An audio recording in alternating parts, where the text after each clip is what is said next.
How are you communicating with your customers? Is everybody rowing in the same direction? If the answer is, I don't know, or I'm not big enough as a company, that's a problem. You should know. Whether you're a one-man band or you have 700 employees, it doesn't matter. What matters is that you prioritize that customer experience. Welcome to the Sales Made Simple podcast.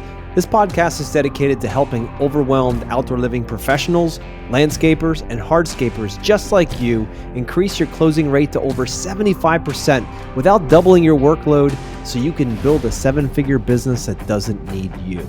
I'm your host, Joshua Gillow. Let's dig in.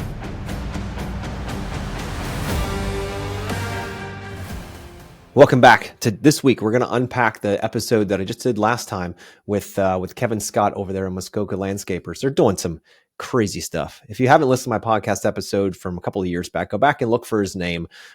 He talks all about how they do these amazing projects on islands, and just it's incredible what they can do. It really stretches your mind for the possibility of what outdoor living can be. So good.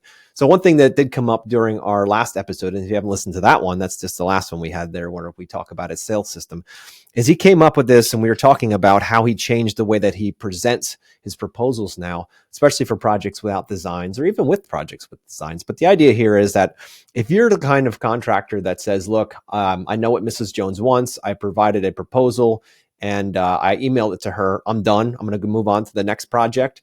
You're missing a massive opportunity here. And what I mean by that, and you hear this all the time on the podcast, we need to serve less people and go deeper. That's the premise of all of this. We have to think about the relationships, not just the revenue. If you can shift your heart or shift your head from revenue to your heart relationship, everything changes in how you approach your clients. And that's the cool part about this. You and I both can make that shift. All of us can, as long as we are conscious about it. Once we become aware that we're in our heads just for revenue because we got bills to pay, and we shift that to our heart and trust, you'd be amazed by what happens when you start really fostering relationships. And what I mean by that, I want to go deeper into a couple of options you can integrate right away in order to get better closing rates with your when you're sending out proposals. Again, if you're the kind of person that just says, okay, proposal's done, you're in Synced Up or in QuickBooks, wherever you're using, and you just click send, and then you wait a week and reach out and say, oh, this is a follow-up. Mrs. Jones, how you doing? Did you see my proposal? What do you think? Do you want to move forward? If that's your process, then you've got a lot of work you can do that's really kind of simple in order to fix that process, to make it more sticky for your customers. So I'm going to go through a couple of options like that with you today. So the first, it's probably common sense, but first is stop doing that. Stop sending out proposals via email with nothing else attached, no other context, nothing. And make sure, I'm going to hit this before we get into the other piece. Make sure that when you're sending out proposals, you're not sending out proposals that are, let's say, patio, 10 by 16, X amount of dollars, fire pit, 4 by 4, X amount of dollars. Give them some detail. Remember, you've heard it 100 times here. We have to set expectations. If you have such simple proposals sending to clients, if you're sending them with just simple brackets of roughly what it is, because to you, it makes perfect sense. It's what you do all the time. But to a client, they feel like they're getting less, even if your proposal is equal or better to a competitor's. And they've actually listed all the value that they're going to bring, whether it's the base underneath that patio, whether it's the material used in that fire pit, whether there's lots and lots of detail. That detail is what we call value stacking. And you're value stacking your proposal because the client's like, well, it might be $18,000 for this patio, but look, it includes all this stuff.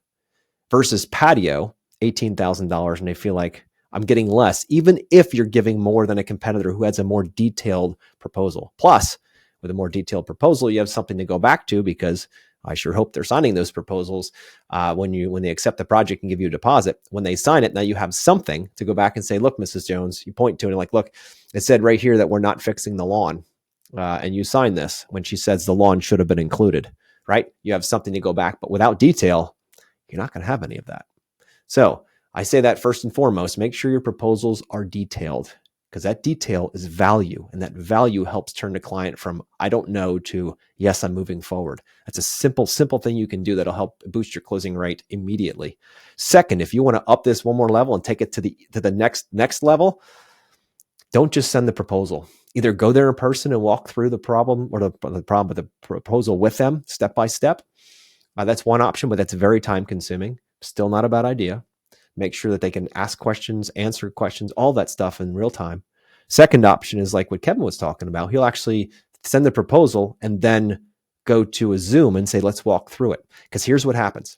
Customers get the proposal.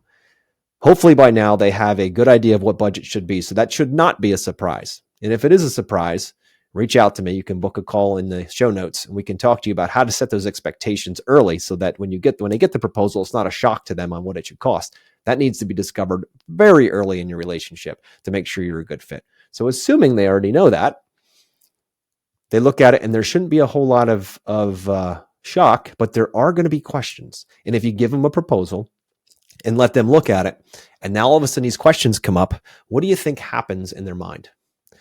When they see all these questions, they start coming up like, all right, well, I don't know if I'm making the right decision on this material, or maybe this is too high or too big or too long or too green, whatever it might be. They start getting these ideas in their head, and they do it. Oftentimes it's done subconsciously. They don't even know. And it starts to build up a fear. And when that fear comes in, they start to think, no, I can't do this. This is an unsolvable problem right now, and I don't know what to do about it, so I'm going to shut down. Which means either put this on the back burner and give you a false yes. Yeah, we're still thinking about it. Or they go with somebody else that can give them the surety. Remember, we talk about certainty and uncertainty, to give them that certainty that it is the right path forward. If you have no way of being there for them to hold their hand through that, either being on site or through some kind of virtual way, the client is left to their own devices. And you know what? We're here to serve people. And what we don't want them to do is go into a fear spiral about stuff when just a gentle word or guidance from you could make all the difference. So you can do a Zoom. If you send that proposal over, you can do a Zoom with them, and they would be able to walk through and voice their concerns as their itty bitty, minute, almost invisible problems. Because the longer a problem festers, the bigger it gets in their head. So if you can hit it right away in the beginning and say, all right, well, you know what? I'm not really sure if that's the right paver for the style of my house. You can be there to guide them on that and guide them either toward or away from it. That's fine. But what we don't want to do is give them a week to have that fester and fester and fester and go from the size of a BB to the size of a boulder in their head. And then all of a sudden the next guy comes in and he's even more money than you. And he's answered that question. He's been there to hold their hand, and they go with them, even though your idea was more of what they needed. I hope you're feeling me here. This is important. Less people, deeper relationships. Next option you have is to grab another software out there. So Zoom is one option. Loom is another one. Starts with an L. And here you can actually put your proposal up or your design, and you can screen record yourself talking about it step by step. And this helps the client unpack all this stuff. Because if you're doing your proposals right, and I know most of you are, that means you have a lot of detail in your proposals. And that detail needs a little bit of explanation at times. The client needs to know you're vested in this project too, not just handing them a proposal and they got to keep their fingers crossed. That's a lot of faith. And to be honest with you, it's tough because we're still considered contractors, and the level for contractor trust is very low in most people, whether we like it or not, whether we are that or not, it doesn't matter. It's still part of their subconscious wiring that they can't trust us. So we need to build trust beyond what we think they need so that they know that we are in this to win this with them. Again, less people, deeper relationships. So I hope you guys learned something here. I know that I love that Kevin's doing that. We also do that process as well to make sure our clients get the kind of connection that they need, the assurance that they need that they're making the right decision, and not just handing them a bunch of information via a design or via a proposal and then just letting them figure it up and then do that whole follow-up train that never works, right? The one that you follow and follow and follow them for months, and eventually they change their number and they just don't talk to you anymore. And they keep telling you yes every time, but that's BS and we know it. That is absolutely a false yes that they're giving you. So if you want to avoid that false yes and you want to build stronger relationships, which in the future, if we're thinking future pace here, actually give you the opportunity for a lot more referral work. Because remember, it's not about what your client sees at the end that's important. It's how you made them feel during the process. If you can make them feel powerful, if you can make them feel heard and listened to and the hero of this story, they're going to tell all their friends about that. And in that gives you nice, warm leads coming in the door, those referrals that want to do the same thing that Mrs. Jones did. And you know what? Those can be some of your very, very best clients because they don't have those walls put up in the front that say all contractors suck. They have the wall that's been taken down because their friends, somebody they know, like, and trusted you, had a great experience because you made them feel something. And next thing you know, they're calling you because you know what? You already have a much higher level in their mind The next 2 or 3 guys they have coming in to give them proposals, I have a very, very low level of trust for them. So you're already starting off at a massive advantage to the other guys. Now it's just a matter of replicating that experience over and over again, so that just because Mrs. Jones had that experience doesn't mean that Mrs. Brown has that experience too. So that's where systems and processes are absolutely critical here. If you don't have a sales process and system that you can deliver over and over and over again, that customer experience, and you can't do it purposely every time and you're shooting off the hip each and every week, this will not last. Because sometimes you'll win and sometimes you'll lose. Sometimes you'll win, sometimes you'll lose. And the problem is the market gets confused. Are they really good or are they just lucky?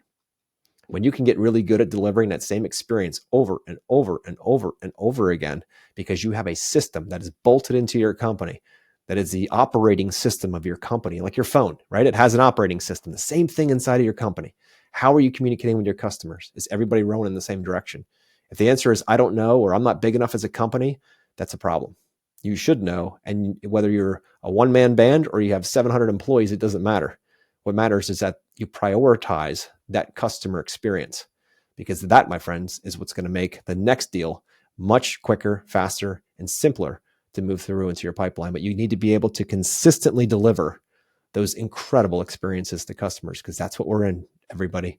We're in the hospitality industry. We're in an industry where we have to provide a great customer experience. It's not just about building backyards anymore. That might have worked 20 years ago. Doesn't work now. There's too many choices out there, and they can pick the one that they feel is the right decision for them. And they have the choice to do that. And hopefully that's you. So if you need help with that, reach out to us. You can book a call down in the show notes. We have a step-by-step sales process that'll help you do that each and every time. You don't have to spend years trying to figure it out on your own. It's already done for you. We train through it, you implement it, and you see the fruit. All right, guys. Talk to you next week.